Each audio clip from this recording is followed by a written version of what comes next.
Hi welcome to my kitchen. Hi friends, ಇದು ಒಂದು ಹೊಸ ಥರದ ಸ್ನ್ಯಾಕ್ಸ್ನ ನಿಮಗೆ ತೋರಿಸ್ಕೊಡೋಕ್ಕೆ ಅಂತ ಬಂದಿದ್ದೀನಿ. ಆಮೇಲೆ ಎಲ್ಲರ ಮೇಲೂ ಈರುಳ್ಳಿ ಬೋಂಡ, ಆಲೂಗೆಡ್ಡೆ ಬೋಂಡ ತಿಂದು ತಿಂದು ಬೇಜಾರಾಗಿದ್ದರೆ ಈ ಥರ ಒಂದು ಸತಿ ಟ್ರೈ ಮಾಡಿ, ತುಂಬ ಇಷ್ಟಪಡ್ತೀರಾ. ಆಮೇಲೆ ಫ್ರೆಂಡ್ಸ್, ಈಸಿಯಾಗಿರುವಂಥ ರೆಸಿಪೀಸ್ ಹೇಳ್ಕೊಡ್ತೀನಿ. ನನ್ನ ಚಾನಲ್ನ ಸಬ್ಸ್ಕ್ರೈಬ್ ಮಾಡೋದನ್ನ ಮರಿಬೇಡಿ. ಪಕ್ಕದಲ್ಲೇ ಬರೋ ಬೆಲ್ ಬಟನ್ನ ಟಚ್ ಮಾಡಿ ನನ್ನ ಚಾನಲ್ಗೆ ಹಾಕೋ ಫಸ್ಟ್ ವೀಡಿಯೋ ನಿಮಗೆ ಬರುತ್ತೆ. ಆಮೇಲೆ ನಿಮಗೆ ಈ ವಿಡಿಯೋ ಇಷ್ಟ ಆದರೆ ಒಂದು ಲೈಕ್ ಕೊಡೋದನ್ನ ಮರಿಬೇಡಿ. ನಾನು 1 kg ಆಲೂಗೆಡ್ಡೆನ ಬೇಯಿಸ್ಬಿಟ್ಟು ಅದ್ರ ಸಿಪ್ಪೆ ಎಲ್ಲ ತೆಗೆದು ಚಿಕ್ಕದಾಗಿ ಮ್ಯಾಶ್ ಮಾಡ್ಕೋತಾ ಇದ್ದೀನಿ. ನಿಮ್ಮ ಮನೇಲಿ ಮ್ಯಾಶರ್ ಇದ್ದರೆ ಮ್ಯಾಶರಲ್ಲಿ ಮಾಡಿ, ಇಲ್ಲಾಂದರೆ ಕೈಯಲ್ಲೇ ಮಾಡ್ಕೋಬೋದು. ನಾನು ಬೇಯಿಸುವಾಗ ಒಂದು ಸ್ವಲ್ಪ ಉಪ್ಪು ಹಾಕಿದ್ದೆ. ಆಮೇಲೆ ಫ್ರೆಂಡ್ಸ್, ಈ ಸ್ನ್ಯಾಕ್ಸ್ನ ಒಂದು ಸತಿ ಟ್ರೈ ಮಾಡಿಬಿಟ್ಟು ಹೇಗೆ ಬಂತು ಅಂತ ಕಮೆಂಟಲ್ಲಿ ಹೇಳೋದನ್ನ ಮರಿಬೇಡಿ. ಆಮೇಲೆ ನಿಮ್ಮ ಫ್ರೆಂಡ್ಸು ರಿಲೇಟಿವ್ಸ್ಗೆಲ್ಲ ಶೇರ್ ಮಾಡಿ ನನಗೆ ಯಾವಾಗಲೂ ಸಪೋರ್ಟ್ ಮಾಡ್ತಾಯಿರಿ ಫ್ರೆಂಡ್ಸ್. ಆಮೇಲೆ ನಾನು ತುಂಬ ಸಿಂಪಲ್ಲಾಗಿರೋ ವೀಡಿಯೋಸ್ಗಳನ್ನೇ ಹೇಳ್ಕೊಡ್ತೀನಿ, ಅಂದರೆ ತುಂಬ ಈಸಿಯಾಗಿ ಮಾಡ್ಕೊಳ್ಳೋ ಥರ. ಆಮೇಲೆ ನಾನು ಚೆನ್ನಾಗಿ ಮ್ಯಾಶ್ ಮಾಡಿರೋಂಥ ಆಲೂಗೆಡ್ಡೆಗೆ ಒಂದು ಏನದು ಕೊತ್ತಂಬರಿ ಸೊಪ್ಪು ಮತ್ತು ಒಂದು 5ರಿಂದ 6 ದಪ್ಪದಾಗಿರೋಂಥ ಈರುಳ್ಳಿ, ಒಂದು 4 ಹಸಿಮೆಣ್ಸಿನ್ಕಾಯಿ ಕಟ್ ಮಾಡಿಬಿಟ್ಟು ಹಾಕೋತಾ ಇದ್ದೀನಿ. ಇದು ಚಾಟ್ ಮಸಾಲ ಒಂದು ಅರ್ಧ ಸ್ಪೂನ್ ಹಾಕೋತಾ ಇದ್ದೀನಿ. ಇದ್ದರೆ ಹಾಕ್ಕೊಳ್ಳಿ, ಇಲ್ಲ ಅಂದರೂ ಕೂಡ ಏನು ಚೆನ್ನಾಗೇ ಇರುತ್ತೆ. ನಾನೊಂದು 1/4 ಸ್ಪೂನಷ್ಟು ಕಾಳು ಮೆಣಸು ಪೌಡ್ರ್ ಹಾಕೋತಾ ಇದ್ದೀನಿ. ರುಚಿಗೆ ತಕ್ಕಷ್ಟು ಉಪ್ಪು, ನಾನು ಬೇಯಿಸುವಾಗ ಕೂಡ ಉಪ್ಪು ಹಾಕ್ಕೊಂಡಿದ್ದೆ. ಒಂದು ಅರ್ಧ ಸ್ಪೂನ್ ಖಾರ ಪೌಡರು, ಹಸಿಮೆಣ್ಸಿನ್ಕಾಯಿ ಕೂಡ ಹಾಕಿದ್ದೀನಿ. ಆಮೇಲೆ ನಾನು ಗರಂ ಮಸಾಲ ಪೌಡ್ರು ಕೂಡ ಹಾಕ್ಕೋತಾ ಇದ್ದೀನಿ. ನಿಮ್ಮ ಮನೇಲಿ ಕಾರ್ನ್ಫ್ಲೋರ್ ಏನಾರು ಇದ್ದರೆ ಹಾಕ್ಕೊಳ್ಳಿ. ಕಾರ್ನ್ಫ್ಲೋರು ಹಾಕ್ಕೊಳ್ಳೇಬೇಕು, ಚೆನ್ನಾಗಿರುತ್ತೆ. ನಾನೊಂದು 3 ಸ್ಪೂನಷ್ಟು ಕಾರ್ನ್ಫ್ಲೋರು, ಒಂದು 4 ಸ್ಪೂನಷ್ಟು ಅಕ್ಕಿ ಹಸಿಟ್ಟು ಹಾಕ್ಕೊಳ್ತಾ ಇದ್ದೀನಿ.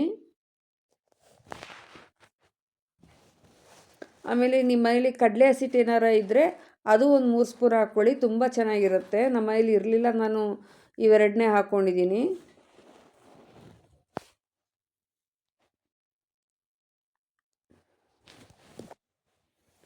ಇದನ್ನು ಹಾಕ್ಕೊಂಡು ಚೆನ್ನಾಗಿ ನಾವು ಕಲಿಸ್ಕೊಳ್ಳೋಣ.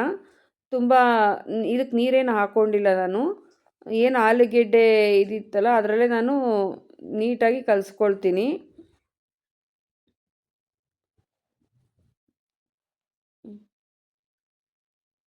ಆಮೇಲೆ ಆಲೂಗೆಡ್ಡೆ ಪೀಸ್ ತುಂಬ ಸಣ್ಣಕ್ಕಿರಲಿ ಫ್ರೆಂಡ್ಸ್, ಆ ಥರ ನೀವು ಮ್ಯಾಶ್ ಮಾಡ್ಕೊಳ್ಳಿ, ದಪ್ಪ ದಪ್ಪ ಮಾಡ್ಕೋಬೇಡಿ. ಆಮೇಲೆ ಈ ಸ್ನ್ಯಾಕ್ಸ್ ತುಂಬಾ ಚೆನ್ನಾಗಿತ್ತು, ಒಂದು ಸತಿ ಟ್ರೈ ಮಾಡಿ. ಸೊ ಎಲ್ಲ ನೀಟಾಗಿ ಕಲಿಸ್ಕೊಂಡು ಇದನ್ನು ಚಿಕ್ಕ ಚಿಕ್ಕ ಉಂಡೆಯಾಗಿ ಮಾಡಿಕೊಂಡು ಒಂದು ಪ್ಲೇಟ್ಗೆ ಇಟ್ಕೊಳ್ಳೋಣ.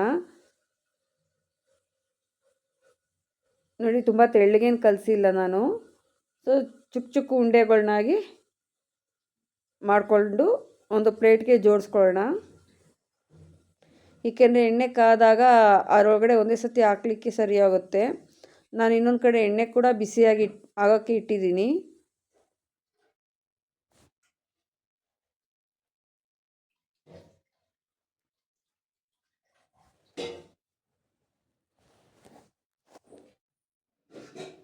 ಈ ಥರ ಚಿಕ್ಕ ಚಿಕ್ಕ ಉಂಡೆಗಳನ್ನಾಗಿ ಮಾಡಿಕೊಂಡು ಎಲ್ಲ ಜೋಡಿಸ್ಕೊಂಡಿದ್ದೀನಿ.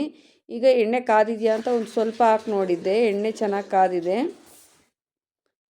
ಎಲ್ಲ ಉಂಡೆಗಳನ್ನೆಲ್ಲ ಕಾದಿರೋ ಎಣ್ಣೆಗೆ ಹಾಕ್ಕೊಳ್ಳೋಣ.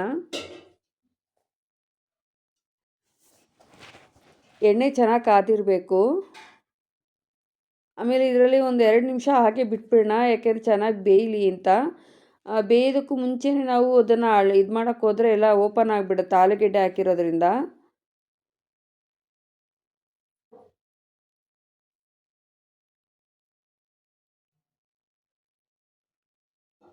ಸೊ ನಾವು ಚೆನ್ನಾಗಿ ಬೇಯೋದಕ್ಕೂ ಮುಂಚೆ ಅದನ್ನು ಅಲ್ಲಾಡ್ಸೋಕ್ಕೆ ಹೋಗಬಾರ್ದು. ಈಗೆಲ್ಲ ನೀಟಾಗಿ ಮಗ್ಚಾಕೊಂಡು ಕಂದು ಬಣ್ಣ ಬರೋ ಥರ ಎಲ್ಲ ಬೇಯಿಸ್ಕೊಳ್ಳೋಣ. ಇದನ್ನು ಹಾಗೆ ಕೂಡ ತಿನ್ಬೋದು, ತುಂಬ ಚೆನ್ನಾಗಿರುತ್ತೆ. ಇಲ್ಲಾಂದರೆ ನಿಮ್ಮ ಮನೇಲಿ ಏನಾದ್ರು ಟೊಮೆಟೊ ಸಾಸ್ ಇದ್ದರೆ ಅದ್ರ ಜೊತೆಗೆ ಕೂಡ ತಿನ್ಬೋದು. ನೋಡಿ, ಎಲ್ಲ ಚೆನ್ನಾಗಿ ಬೆಂದಿದೆ.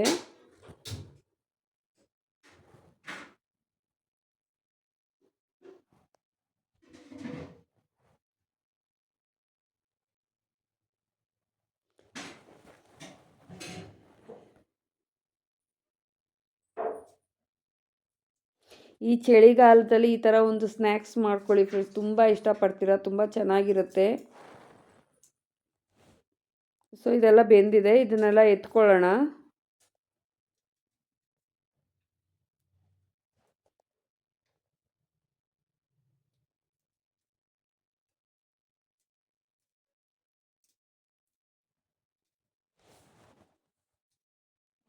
ಸೊ ರುಚಿಕರವಾದ ಆಲೂಗೆಡ್ಡೆಯಲ್ಲಿ ಮಾಡಿರುವಂಥ ಈ ಸ್ನ್ಯಾಕ್ಸ್ ರೆಡಿಯಾಗಿದೆ. ಟೊಮೆಟೊ ಕೆಚಪ್ ಜೊತೆ ಟೇಸ್ಟ್ ಮಾಡೋಣ.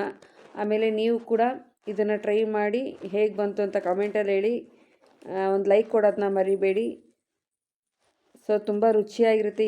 ಈ ಚಳಿಗಾಲದಲ್ಲಿ ಈ ಥರ ಒಂದು ಸ್ನ್ಯಾಕ್ಸ್ನ ಮಾಡಿಕೊಂಡು ತಿನ್ನೋದ್ರಿಂದ ತುಂಬಾ ಟೇಸ್ಟಿಯಾಗಿರುತ್ತೆ. ಮಕ್ಕಳು ಅಂತೂ ತುಂಬಾ ಇಷ್ಟಪಡ್ತಾರೆ. ಸೊ ಒಂದು ಸತಿ ಟ್ರೈ ಮಾಡಿ. ಇಷ್ಟೊತ್ತು ನಾನು ವಿಡಿಯೋ ನೋಡಿದ್ದಕ್ಕೆ ತುಂಬ ಧನ್ಯವಾದಗಳು.